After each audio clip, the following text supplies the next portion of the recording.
बिना ही साथ में सुनी ना के तनो बोल हई बा हम ना आई भी तुहरा बात में। गीजन मत करी कुछ रीजन बा अलगे बिछावना कर सुत बिना ही साथ में के तनो बोल हई बा हम ना आई भी तुहरा बात में। तू तो मौका के फायदा उठाई ले बा छोड़ दो राजा बाटे उमर लड़ी कोई राजा बाटे उमर लड़ी कोई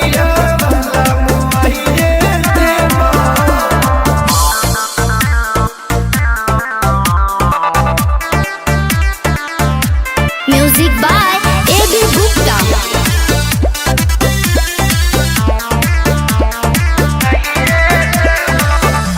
बड़ा बेदर्दी बालम बुझना दर्द के छुए न दिले बानी कवनो मरद के तनी गोटाए दम के एजी बचल बात बचाई पिया छोड़ दी कोयल डराई पिया अपना बधू को बधू चुमाइए देवा मन बो राजा बाटे उमर लड़ी कहिया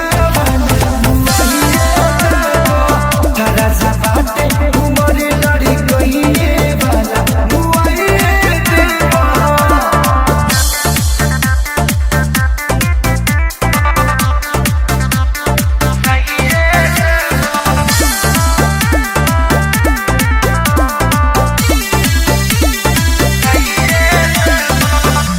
नाजुक बदेहने कामे लगाई नैहर के दुलारी हई अब न सताई सुनी ना पिया के सारी नचारी बुझा बाबे कटोरी न थारी बुझा अखिलेश कल तू ही दबाइए देवा बाटे उमर लड़ी कहिया बाटे उमर लड़ी कहिया ई रहन ठीक नहीं खेलागत जी।